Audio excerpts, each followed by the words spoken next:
এখন বিদ্যালয়ৰ প্ৰধান শিক্ষক প্ৰধান আচাৰ্য হিচাপে আছে আপোনাৰ ছাত্ৰ ছাত্ৰীসকলক আপুনি কেনেদৰে শিক্ষাদান দিছে আমি ছাত্ৰ ছাত্ৰীসকলক আৰম্ভণিতে এটা প্লেন বনাই দিওঁ তেওঁলোকক কৈ দিওঁ যে তোমালোকে এইখিনি সময়ৰ বাবে এইখিনি ক্লিয়াৰ কৰিবা এইখিনি সময়ৰ বাবে এইখিনি চেপ্টাৰ ক্লিয়াৰ কৰিবা আমি তেনেকুৱাকৈ তেওঁলোকক এটা প্লেন বনাই দিওঁ আমি যাতে গোটেই সময়টোৰ ভিতৰত পাঠ্যপুথিখন যাতে আমি খৰচমে আলোচনা কৰি শেষ কৰিব পাৰোঁ আৰু কিছুদিন যাতে আমি সেই আলোচনা কৰা বিষয়বস্তুখিনি পুনৰ আলোচনা কৰিব পাৰোঁ তাৰ কাৰণে আমি এটা মানে প্লেন বনাই লওঁ প্লেন বনাই লৈ আমি সেই প্লেন মতে ছাত্ৰ ছাত্ৰীসকলক দায়িত্ব দিওঁ সেইমতে ছাত্ৰ ছাত্ৰীসকলক কৰে আৰু আমি ঠিক তেনেধৰণে আগুৱাই নি আমি ছাত্ৰ ছাত্ৰীসকলক এটা ভাল ৰিজাল্ট কৰাৰ ক্ষেত্ৰত আমি ব্যৱস্থা গ্ৰহণ কৰি আছোঁ বৰ্তমানলৈ ছাত্ৰ ছাত্ৰীসকলে যেতিয়া ফলাফলৰ পিছত ভাল ৰিজাল্ট কৰে ভাল ৰিজাল্ট কৰি ওলাই অহাৰ পিছত তেওঁলোকে বাকী ছাত্ৰ ছাত্ৰীসকলক পৰামৰ্শ দিয়ে যে মই ইমান ঘণ্টা পঢ়িছিলোঁ মই 8 ঘণ্টা পঢ়িছোঁ মই 12 ঘণ্টা পঢ়িছোঁ কিছুমানে কয় মই 3 ঘণ্টাহে পঢ়িছোঁ বা কিছুমানে 1 ঘণ্টা পঢ়িছোঁ প্ৰকৃততে তেওঁ কেই ঘণ্টা পঢ়িব লাগে এজন ষ্টুডেণ্টে দিনটোত কেই ঘণ্টা পঢ়িব লাগে পঢ়াৰ কোনো তেনেকুৱা টাইম মানে নিৰ্ধাৰিতভাৱে নাথাকে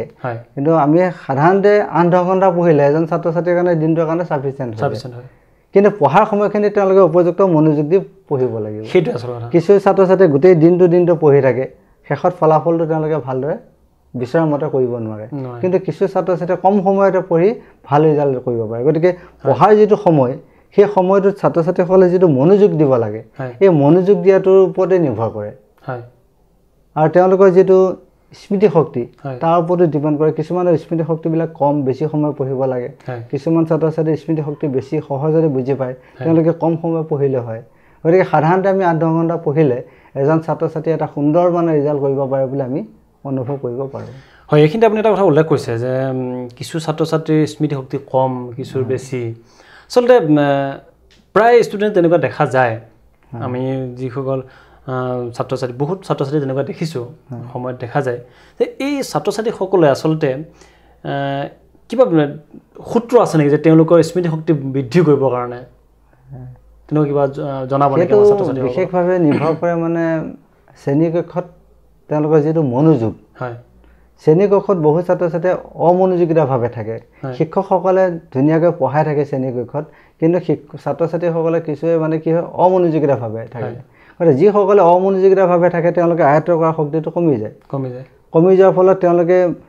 পিছত যেতিয়া তেওঁলোকে সেইখিনি বস্তু কৰিবলগীয়া হয় তাৰ ক্ষেত্ৰত তেওঁলোকৰ ক্ষেত্ৰত জটিলতাৰ সৃষ্টি হয় কিন্তু কিছু ছাত্ৰ ছাত্ৰী খুব মনোযোগেৰে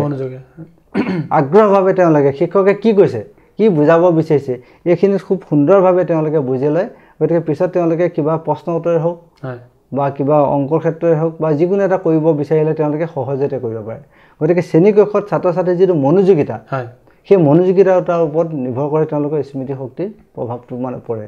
কিছু ষ্টুডেণ্ট থাকে আপোনাৰ সৰুৰ পৰাই মেধা নহয় কিছু ষ্টুডেণ্ট মেধা থাকে সৰুৰ পৰাই কিন্তু কিছু ষ্টুডেণ্ট মেধা নহয় সৰুৰ পৰাই মানে অলপ আমি যিবোৰ গাধা বুলি কওঁ তেনেকেই পাৰ হৈ যায় মেট্ৰিকৰ দিনা হায়াৰ ছেকেণ্ডেৰী দিনা তেনেকেই পাৰ হৈ যায় BA লৈকে তেনেকেই গুচি যায় কিন্তু এই ছাত্ৰ ছাত্ৰীসকল আচলতে এই শিশুৰ অৱস্থাৰ পৰাই সৰু অৱস্থাই কেনেদৰে তেওঁলোকক প্ৰতিপালন কৰিলে আচলতে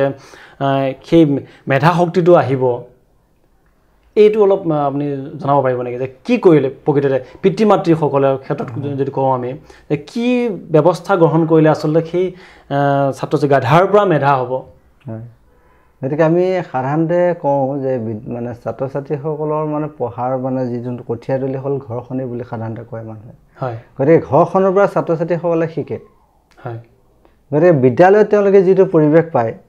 সেই পৰিৱেশটোৰ পৰা যিখিনি তেওঁলোকে আয়ত্ত কৰি যায় সেই পৰিৱেশটো যদি তেওঁলোকে ঘৰত মানে নেপায় তেতিয়াহ'লে মানে কি হয় বহু ছাত্ৰ ছাত্ৰীয়ে সেই পৰিৱেশটো বৰ যথেষ্ট মানে বিপদে গুচি যায় ক্ষতি হয় তেওঁলোকৰ গতিকে বিদ্যালয়ত শিক্ষকসকলে উপযুক্তভাৱে পাঠদান দিয়ে শিক্ষক যিহেতু পবিত্ৰতা কৰ্ম গতিকে শিক্ষকে সদায় শ্ৰেণীকক্ষত ছাত্ৰ ছাত্ৰীসকলে কেনেকৈ জানিব পাৰে সেইটোৰ ওপৰতে নিৰ্ভৰ কৰি শিক্ষকসকলে সদায় শ্ৰেণীকক্ষত পাঠদান উপযুক্তভাৱেই দিয়ে কিন্তু সেইখিনি গ্ৰহণ কৰাৰ পিছত সেই ছাত্ৰ ছাত্ৰীয়ে যদি ঘৰত গৈ পেলাই তেওঁলোকে যদি সেই পৰিৱেশটো নাপায় ঘৰত যদি এটা বিশৃংখল পৰিৱেশ পায় তেওঁলোকে যদি এটা পঢ়াৰ পৰিৱেশ শৈক্ষিক পৰিৱেশ এটা যদি নাপায় তেতিয়াহ'লে তেওঁলোকে সেইখিনিৰ পৰা মানে বিৰত হৈ যায় বিৰত হৈ যোৱাৰ পিছত মানে ছাত্ৰ ছাত্ৰীসকলে সাধাৰণতে মানে কি হয় পঢ়াৰ প্ৰতি আগ্ৰহটো কমি যায় গতিকে ঘৰখনৰ ওপৰতো ছাত্ৰ ছাত্ৰীৰ শিক্ষাৰ ওপৰত বিশেষভাৱে প্ৰভাৱ পৰে গতিকে আমি সদায় ঘৰখন মানে কি কৰিব লাগে এটা সুন্দৰ পৰিৱেশ এটা শৈক্ষিক পৰিৱেশ এটা সুন্দৰ বাতাবৰণত আমি ছাত্ৰ ছাত্ৰীসকলক সাধাৰণতে এটা পৰিৱেশ ঘৰখনেও দিব লাগে এই ক্ষেত্ৰত আৰু এটা কথা দেখা যায় যে ৰচনাৰ ক্ষেত্ৰত ৰচনা অসমীয়া ৰচনা আৰু ইংৰাজী ৰচনাৰ ক্ষেত্ৰত কেনেধৰণৰ সম্ভাৱ্যভাৱে আমাৰ যিসকল বিশেষকৈ হাইস্কুল শিক্ষান্ত পৰীক্ষাত যিসকল ছাত্ৰ ছাত্ৰী অৱতীৰ্ণ হ'ব এইসকল ছাত্ৰ ছাত্ৰীক আপুনি কেনেধৰণৰ ৰচনা এটা সম্ভাৱ্যভাৱে তেনেকৈ কেনেধৰণৰ ৰচনা তেওঁলোকে চাব পাৰে পৰীক্ষাৰ ক্ষেত্ৰত ছাত্ৰ ছাত্ৰীসকলে ৰচনাৰ ক্ষেত্ৰত এটা সুন্দৰ মানে তেওঁলোকে ফলাফল লাভ কৰিব পাৰে সাধাৰণতে ছাত্ৰ ছাত্ৰীসকলে ৰচনাসমূহ পৰীক্ষাৰ ওচৰত পঢ়ে দেখা যায় পৰীক্ষাৰ ওচৰত মানে ৰচনাবিলাকত পঢ়াত ব্যস্ত হৈ যায় পৰীক্ষাৰ সময়ত যেতিয়া ৰচনাবিলাক পঢ়ে তেতিয়া তেওঁলোকে মেইন বুকে হওক বা যিটো পঢ়াৰ সময় ৰচনাত যথেষ্ট সময় গুচি যায় গতিকে ছাত্ৰ ছাত্ৰীসকলে আৰম্ভণিতে তেওঁলোকে এটা মানে প্লেন বনাই ল'ব লাগে যে এইটো মাহৰ ভিতৰত এখন ৰচনা চাম এই 2 মাহৰ ভিতৰত এইখন ৰচনা চাম এই 2 মাহৰ ভিতৰত এইখন ৰচনা চাম এনেকুৱাকৈ যদি তেওঁলোকে এটা প্লেন বনাই লয় তেতিয়াহ'লে পৰীক্ষা সময়লৈকে কোনো ৰচনাৰ সমস্যা নাথাকে নাই এতিয়াতো সময় নাই এটা একদম সমাগত পৰীক্ষালৈ একদম কম দিন আছে মাত্ৰ এই মুহূৰ্তত তেওঁলোকে কেনেধৰণে চাব এই ক্ষেত্ৰত সাধাৰণতে আমি দেখা পাওঁ যিবোৰ প্ৰশ্ন আমি যদি তুলনা কৰি চাওঁ কিছু 5 বছৰ আগৰ পৰা যদি আমি প্ৰশ্নবিলাক তুলনা কৰি চাওঁ নিৰ্দিষ্ট কেইখনমান ৰচনাই সালসলনিভাৱে আহি থাকে সেই নিৰ্দিষ্ট ৰচনাকেইখন যদি ছাত্ৰ ছাত্ৰীসকলে সম্পূৰ্ণভাৱে আয়ত্ত কৰি লয় যেনে অসমীয়া ক্ষেত্ৰতে হওক প্ৰিয় সাহিত্যিক প্ৰিয় গ্ৰন্থই হওক বা জীৱনৰ লক্ষ্যই হওক বা বানপানী হওক এনেকুৱা ধৰণৰ ৰচনাবিলাক সাধাৰণতে মানে আমি প্ৰশ্ন কাকতবিলাকত দেখা যায় গতিকে এনেকৈ কমন চাইবলৈ যদি কেইখনমান ৰচনা অন্তত 5-6খনমান ৰচনা যদি ছাত্ৰ ছাত্ৰীয়ে ভালদৰে আয়ত্ত কৰি লয় তেতিয়াহ'লে তেওঁলোকে সেই ৰচনাবোৰ লিখাত মানে সহজ হয় আৰু ইংৰাজী ক্ষেত্ৰত ঠিক একেধৰণে বিষয়বস্তুটো সাধাৰণতে ছাত্ৰ ছাত্ৰীসকলে ইংৰাজী ৰচনাবিলাক মুখস্থ কৰে পেৰেগ্ৰাফ বা পইণ্ট মুখস্থ কৰে কিন্তু কেতিয়াবা মুখস্থ কৰোঁতে যদি কোনো এটা পইণ্ট মাজতে ৰৈ যায় তেতিয়াহ'লে ৰচনাখনৰ যিটো মানে ধাৰাবাহিকতা সেইটো কোনো মানে ধাৰাবাহিকতাটো নাথাকে গতিকে ৰচনাবিলাক তেওঁলোকে ভালদৰে আয়ত্ত কৰি ল'ব লাগে ইংৰাজী ৰচনা আয়ত্ত কৰাৰ ক্ষেত্ৰত তেওঁলোকে সাধাৰণতে দেখা যায় যে যোৱা 5 বছৰ যদি ৰচনাবিলাক চোৱা যায় তেতিয়া তাতো দেখা পোৱা যায় এটা ধাৰাবাহিকতা এটা তাত মানে অক্ষুণ্ণ থাকে যেনে ইংৰাজী ৰচনাৰ ক্ষেত্ৰতে ডিচিপ্লিনে হওক বা এম ইন লাইফে হওক এনেকুৱা ধৰণৰ যিবোৰ ৰচনা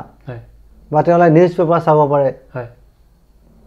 ফ্লাইট ইন আছাম চাব পাৰে এনেকুৱা ধৰণৰ তেওঁলোকে যদি ৰচনাবিলাক চোৱা যায় তেতিয়াহ'লে সাধাৰণতে একেধৰণৰ ৰচনাবিলাকেই প্ৰতি বছৰে সলনি হৈ সেই ৰচনাবিলাক আহি থাকে গতিকে ৰচনাবিলাকৰ অন্তত 5 বছৰমানৰ পৰা যদি তেওঁলোকে চায় তাৰ এখন যদি তালিকা কৰে তেওঁলোকে দেখিব যে 5 বছৰৰ ভিতৰতে একেখন ৰচনাই তাৰমানে সলনিকৈ আহি আছে গতিকে তাৰ পৰা কেইখনমান মূল ৰচনা তেওঁলোকে বাছি লৈ সেইখিনি ৰচনা পঢ়ি পেলাই তাৰ অসমীয়া হিচাপে সাৰাংশটো তেওঁলোকে মনত ৰাখিব লাগিব যদি মনত নাৰাখিবলৈ তেওঁলোকে মুখস্থ লিখিবলগীয়া যায় মুখস্থ লিখিলে তেওঁলোকে খেলি মেলিত কৰিব হয়তো কোনো ৰচনাৰ পইণ্ট গৈ কোনো ৰচনা লাগি যাব পাৰে ঠিক তেনেকৈ ইংৰাজী প্ৰশ্নৰ ক্ষেত্ৰতো তেনেকুৱা সাধাৰণতে প্ৰশ্নবিলাক আয়ত্ত কৰি ল'ব লাগে মুখস্থ কৰিলে কোনোবাটো প্ৰশ্ন উত্তৰ আধাতে সমাপ্ত হয় বেলেগ এটা প্ৰশ্ন যদি তাত মানে লগ লাগি যায় তেতিয়াহ'লে সঠিক উত্তৰ নহ'ব গতিকে সাধাৰণতে বুজিব লাগে সদায় ৰচনাবিলাক বাকী ছাবজেক্টৰ ক্ষেত্ৰত কি ক'ব বাকী ছাবজেক্ট ক্ষেত্ৰত ঠিক তেনেধৰণে তেওঁলোকে কিছু প্ৰশ্ন মানে আগৰ প্ৰশ্নবিলাক চালেই তেওঁলোকে সকলো আইডিয়াখিনি গম পাব ঠিক তেনেকৈ ইংৰাজী গ্ৰামাৰ ছেকশ্যনটোতে হওক গ্ৰামাৰ ছেকশ্যনত যেনেকৈ প্ৰথমতে ডিটাৰমিনাৰ আহে ডিটাৰমিনাৰ যিখিনি নিয়ম বা প্ৰিপজিশ্যনৰ যিখিনি নিয়ম বা যিখিনি নেৰেশ্যনৰ নিয়ম বা ভইচৰ নিয়ম একেখিনি বস্তু আহি থাকে এই বস্তুখিনিকে যদি তেওঁলোকে ভালদৰে মানে আয়ত্ত কৰি লয় তেতিয়াহ'লে দেখিব যে তেওঁলোকে গোটেইখিনি প্ৰশ্ন সুন্দৰকৈ তেওঁলোকে পঢ়ে এতিয়া সাধাৰণতে আমাৰ ছাত্ৰ ছাত্ৰীবিলাক ফ্ৰেজৰ ক্ষেত্ৰতে হওক ইংলিছ গ্ৰামাৰ ফ্ৰেজ যিবিলাক আহে ফ্ৰেজবিলাক তেওঁলোকে মুখস্থ সাধাৰণতে মানে নকৰে তেওঁলোকে যদি এখন তালিকা বনাই লয় যে প্ৰতিদিনাই যদি তেওঁলোকে 2টাকৈ ফ্ৰেজ মুখস্থ কৰে তেতিয়াহ'লে এমাহত 60টা ফ্ৰেজ মুখস্থ হ'ব ইম্পৰ্টেণ্ট চাই পেলাই যদি কিছু তেনেকুৱা ফ্ৰেজ তেওঁলোকে তালিকাভুক্ত কৰি লয় সেই ফ্ৰেজবিলাক যদি মুখস্থ কৰে বাক্যটো তেওঁলোকে গাঁথনি নিজাববীয়াকৈ দিব পাৰে কিন্তু ফ্ৰেজটো যিটো অসমীয়া অৰ্থ সেই অসমীয়া অৰ্থটো যদি তেওঁলোকে সুন্দৰকৈ মানে এখন তালিকা হিচাপে বনাই লয় তাৰপিছত তেওঁলোকে যদি বাক্যটো বনোৱাৰ যিটো তেওঁলোকৰ সাহস সেই সাহসটো যদি সম্পূৰ্ণ আহি যায় তেতিয়াহ'লে সকলোবিলাক ফ্ৰেজো তেওঁলোকে আগন্তুক পৰীক্ষাবিলাকত কমন পেলাব পাৰে এটা কথা দেখা যায় আপুনি উল্লেখ কৰিছে যে বহুত ছাত্ৰ ছাত্ৰীয়ে মুখস্থ কৰে প্ৰশ্নবোৰ মুখস্থ কৰে আৰু বহুতে আয়ত্ত কৰে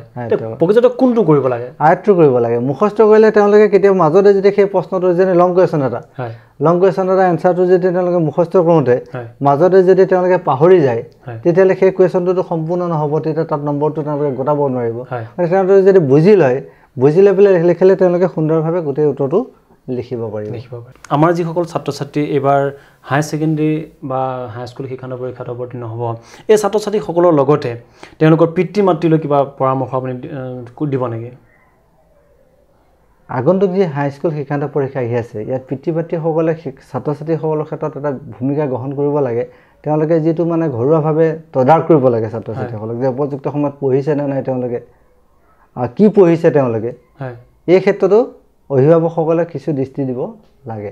সাধাৰণতে অভিভাৱকসকলে পঢ়া বুলি কৈ থাকে কিন্তু তেওঁলোকে কি পঢ়িছে হয় সেই ক্ষেত্ৰতো অভিভাৱকসকলে এটা গুৰুত্ব বিশেষভাৱে দিয়াটো প্ৰয়োজন গতিকে মই অভিভাৱকসকলক আহ্বান জনাইছোঁ আগন্তুক যি পৰীক্ষা আছে ইতিমধ্যে সময় বেছি নাই এই সময়খিনিত ছাত্ৰ ছাত্ৰীসকলক কিছু তদাৰক কৰি তেওঁলোকে কেনেধৰণে প্ৰস্তুতি হৈছে তাৰ কাৰণে যদি তেওঁলোকে অভিভাৱকসকলেও কিছু গুৰুত্ব দি ছাত্ৰ ছাত্ৰীসকলৰ এটা ওপৰত মানে এটা ভূমিকা লয় তেতিয়াহ'লে সেইখিনিয়ে ছাত্ৰ ছাত্ৰীসকলক যথেষ্ট উপকাৰ কৰিব বুলি মই অনুভৱ কৰোঁ সৰু শেষত আপুনি ছাত্ৰ ছাত্ৰী অভিভাৱক সকলোলৈকে আপুনি এই আগন্তুক যি হাইস্কুল আৰু হায়াৰ ছেকেণ্ডেৰী যি শিক্ষান্ত পৰীক্ষা এই শিক্ষান্ত পৰীক্ষাৰ বাবে কি আহ্বান জনাব সৰু শেষত